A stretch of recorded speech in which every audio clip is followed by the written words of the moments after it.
Look at this discovery. Imru tzaddik kitov. Tell the tzaddik that he's good.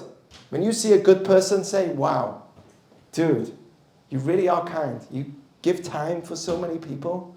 You're such a good person. If you see someone doing something good, tell him, tell her. Imru tzaddik kitov. Tell them they're good. You know why? Because the fruits of their work is something they will eat. When someone does good, he's sacrificing. What are they sacrificing? Anyone know? What are you sacrificing? When you do good, you are sacrificing something. What are you sacrificing? Ata makriv mashu. What are you sacrificing? Time, energy, instant gratification. You're giving up money. When you sacrifice a tzaddik, tell the tzaddik he's good. Look at this. The letter tzaddik is numerical number of 90. The letter tet is the numerical number of 9. Tell the tzaddik that he's tet, that he is really the ultimate level of good, that he's going to get rewarded for it. The fruits of his actions will be something he will eat. Okay? Very important idea. Okay, listen to this. The Talmud says, remember, the letter tet reminds you of something like this. Listen to this. Akavya ben Mehalal says, listen to this. He says, look at 3 things and you'll never do something wrong. Know where you came from. Da ma'ayin bata. Where did you come from? Where did we all come from? Well, we came from God. Do you know what the Mishnah says in Pirkei Avot? Miticha tipas rucha. From a drip that's putrid. Srucha means a putrid drip. That's where you all came from. You know, when someone walks around like, hey, right? Where did you come from? Think about that for a second. The Talmud has no, it's very beautifully written, but it's very honest also. Where did we all come from? Think about where you came from, where you are going. Do you know where you're going? Makom rima v'tole'at, to a place of worms and maggots. That's where we're going. Right? Think about where you came from. Where you're going, worms and maggots.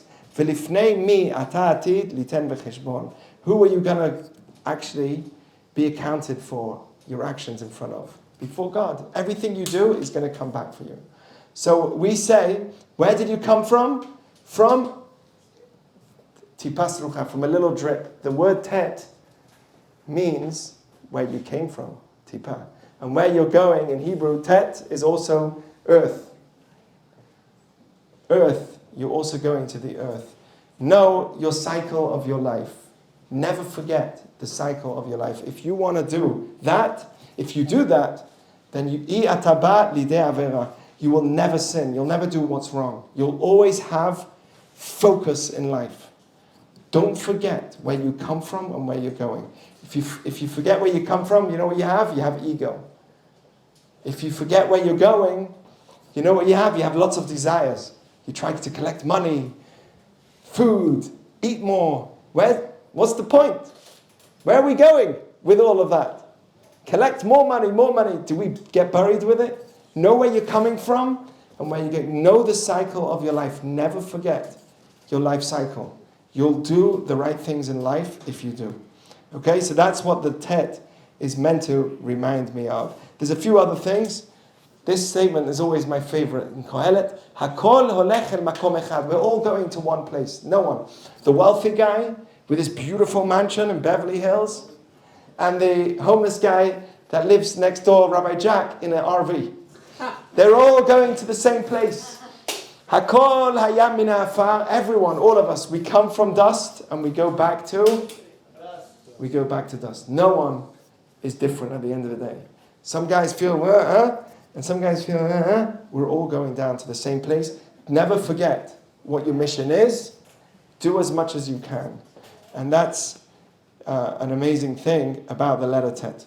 Okay, we're almost finished. I'm going to say a few things and then we'll tell you what the meaning is. Okay, notice that also the letter Tet is meant to look like a snake. The head of a snake. This is what they say in the Midrash. Why Why the snake? So the snake represents the sin, evil inclination. Okay? Is your evil inclination bad? Anyone here get angry sometimes? Okay. Anyone here feel lazy sometimes? Okay. Does anyone here feel egoistic? You can just give out all our problems. No problem. Right? Anyone here get, what do you say? Yes? Anyone get egoistic? Anyone feel down sometimes? Like down? So all of these negative feelings are part of you. That's what we call the Yetzer Hara, the evil inclination. There's also parts of your evil inclination that pulls you to do really bad things. Like, you shouldn't be saying those things to that person that was kind to you, and you curse them out. You shouldn't have said it, but you couldn't help it. You're done. And you say, you know what. So, the letter Tet represents the evil inclination. Look at this. When God created the world, he saw everything that he did, and he said it's very good. What's very good? Either it's good or it's not good. What does it mean, very good? Do you know what they say? Good is your good side of you. The part of you that says, get up, let's get active, let's be kind, right? The good side of you, that's good. But do you know what's very good? The bad side in you. According to Jewish teaching, that part of you that's called the Yetzer Hara, the evil inclination, that is a very good part of you. Because with that, you have free will. You can choose to become a great person. Imagine we were born robots. Imagine I had a kid. Wouldn't it be beautiful? I had a kid, everything I say, he does. Go there, and he does. Come here, he comes. Eat, eats. Right? Sleep now, sleep. Do you know what would that be? Huh? It will be a robot. Imagine we were born this way where we had no desire for doing wrong at all. Can you imagine you were born with no desire at all to do anything wrong? Not to shout, not to argue, not to feel better than someone, belittle someone, judge someone. None of that. Do you know what would happen? We'll be a bunch of robots. We wouldn't choose life. There wouldn't be free will. So part of what makes Tov good, part of you choosing to be good, is the fact that there's bad in you. And you overcome it. All of your challenges that you've been through till this day is all part of what makes you good. When we look at somebody that passes away, okay, and we look at his grave, and it doesn't say on the grave all the things he created and all the money he made. Do you know what it says? It says with all the challenges that he'd had in his lifetime, he made it through. He was a great father. He was always happy. He had a difficult life, but he made it through. Meaning all the challenges is what makes you. That's the Tov Me'od. Okay? So the snake, which is the evil inclination, is also good. That's what we believe in Judaism. Okay, where do we know this? Which day in the Jewish holiday is 9? Tet, remember we said is 9?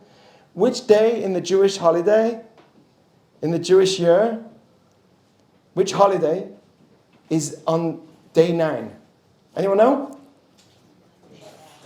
The 9th of Av. What does it say about the 9th of Av? Does anyone know? Look at this. The snake is in Hebrew, Nachash. Do you know what Nachash actually means? Snake. Do you know what it actually means? Yes. Well, it means snake. But do you know what it really means? Nachash. Yes. It means that it rests and then it bites. Right? Nach, that's what it literally means. The way that the snake works in you, the evil inclination in you, is it waits. It waits for a moment that you're hungry, and then you're hangry. Right? It waits for a moment that you feel tired, and then it's jumping. It waits. Most of the day you're good, but then it waits for that moment, and then it bites.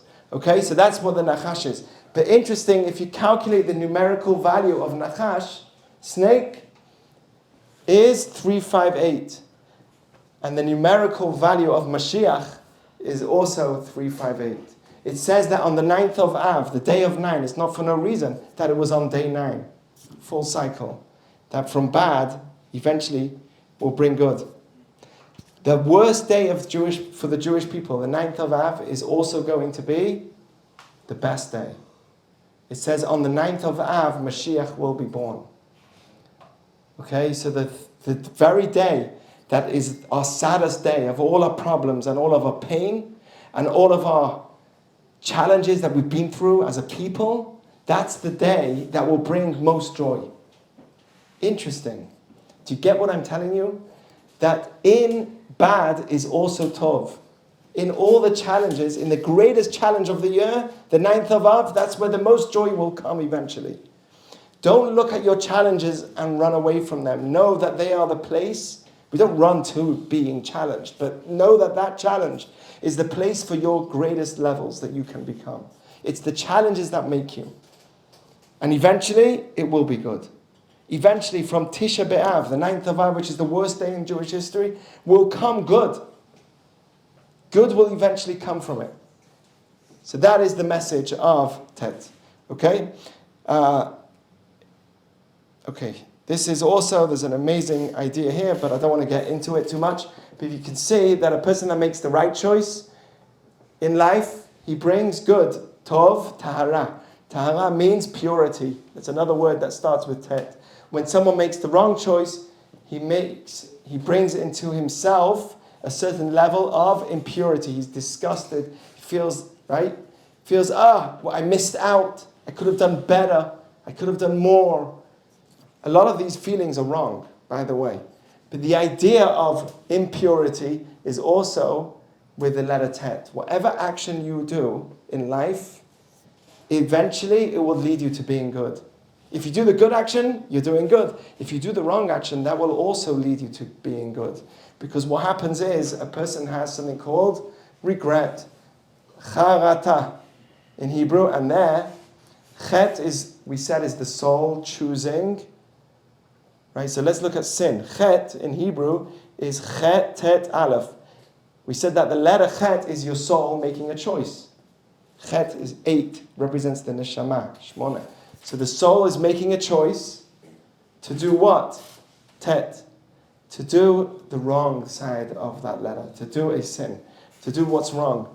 But here, when someone has a regret, the rosh, the reish goes in between. Reish in Hebrew represents your head. And someone who makes a choice that's good, he's using his head to overcome his inclination and his desire to do what's wrong. Okay? And that will eventually bring him to Tov. No matter what happens, everything, according to Judaism, is for the good. Okay. You understand what I mean? That if somebody, I'm not saying, you go to someone, you hit him on his head and you say, hey, it's for the good. That's not what I'm saying. I'm saying that eventually, even the mistakes that we make will cause repercussions to come back to me sometime in my life, which will then make me regret it or make me realize that I could be greater. And that will eventually lead me to good. So no matter what you do in life, you will eventually lead to being good. That's really the message of this letter. Okay, there's another saying, which is very interesting. This guy's taking some dollars out. It says that the letter tet, this is what Rabbi Akiva says. Look, you see the guy now doing his hand? Oh, stop. Mistake. Okay, you see he's putting his hand into his jacket? Okay, so Rabbi Akiva says in Otiyot de Rabbi Akiva that the letter tet looks like a person putting his hand into his pocket, into his jacket, like this. And he says like this, very interesting idea. He says that why is it looking like this? What's the message of the tet trying to show me someone hiding in his pocket something and trying to pull it out? He says, if you look at the letter tet, it also has in the Torah, it's one of the 7 letters in the Torah that has a crown on it. A crown means malchut, kingship, loyalship. Someone who's royal. These are 7 letters, shat, nez, gats, that have a crown. Can you see the crown on the tet?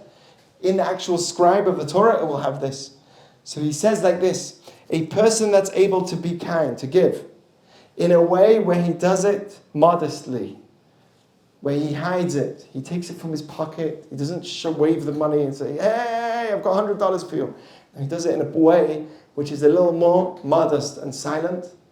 He says that he will be, I'm going to quote him word for word, he does it silently. He removes the angel of death from his environment. He brings more life into himself and to his family.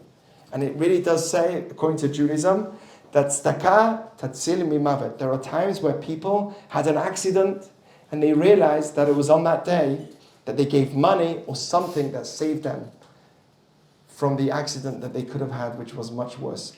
Tzedakah tatzil mimavet. There's a known Jewish teaching, which is that every time you give charity, it saves you from death.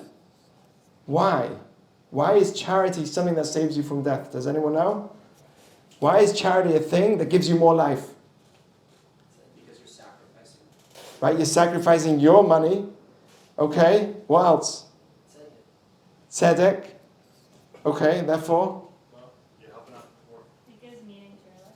Right. It gives meaning. But why is it going to save you from death? You know? When you give life to someone else, God says, I'll give life back to you. And that's what the letter TET really means. That whatever you do in this world comes back to you full force. You give life to someone, I give life to you. Whenever you give money, you choose to give your money. In the Talmud, money is called damim, blood. Because you sweat to make money. You work hard. You spend hours on it. And you think about it. And you want your job to be successful. How much of your day is spent in work? A lot. So when you give that money to tzedakah, you are giving your life to someone else, and you're giving them life. When you give them life, you get life in return. Anyone who gives life to others gets life in return. It's funny because Rabbi Akiva himself had a daughter, and he was told in a dream that his daughter, you know the story? He's told in a dream that his daughter's going to die on the day she gets married. So she gets married, she gets engaged, she gets married, or whatever, they do the wedding. Rabbi Akiva keeps quiet, doesn't say a thing to his wife, his daughter. He doesn't want to ruin the wedding. So he keeps quiet. At the end of the ceremony, everything's fine. His daughter goes home with the groom, and the bride and groom go home, and everything's fine. The next day, he comes running to see how his daughter's doing. Hey, how you doing? Like most father-in-laws or mother-in-laws will do. Okay? No, I'm joking. So he goes running the next day. How you doing? And she's awake. She's fine. She says, I'm good. Everything's fine. He says to her, what is your merit? What did you do yesterday in the wedding? You must have done something special. What happened? Did you do anything nice yesterday or something? She says, well, actually, there wasn't a lot of food. And I saw in the wedding, as I was about to sit down to eat, I saw in the far end a poor man come into the hall. And he was looking for food. And I decided to give my portion to him.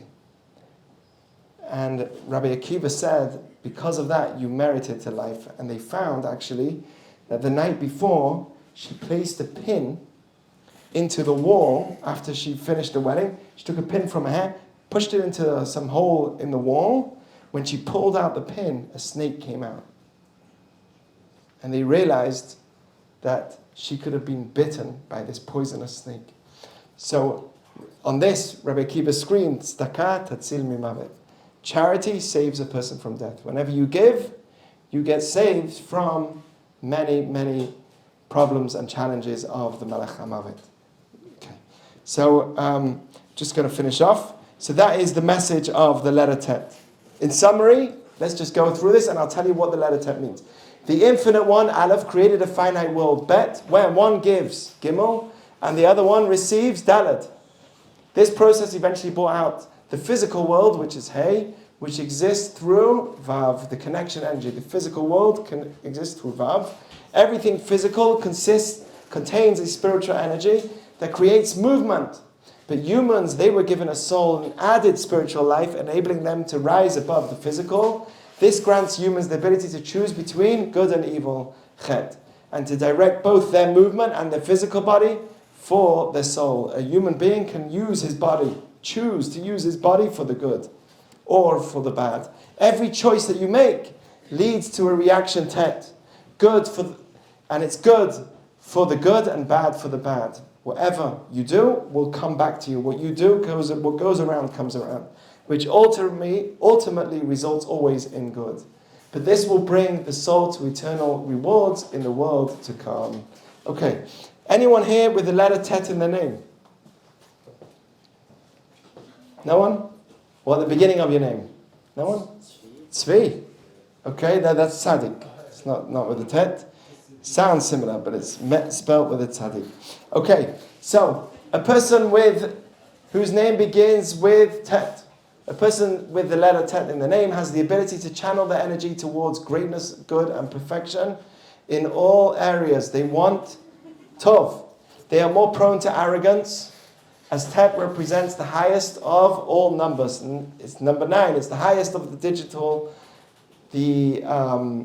What did we say? The low digit. I don't remember. So they dislike wasting resources and thrived when encouraged, as TET is associated with seeing positive outcomes and rewards from their efforts. So they like to be encouraged.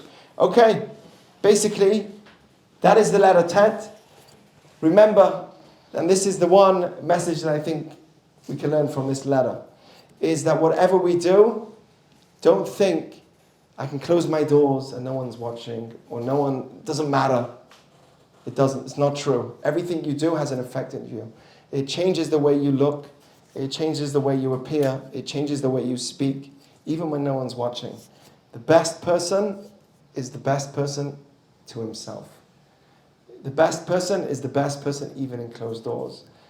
Tov is eventually the goal of everything. God created this whole world so that you should have good. And whatever actions you do will eventually lead to good coming your way.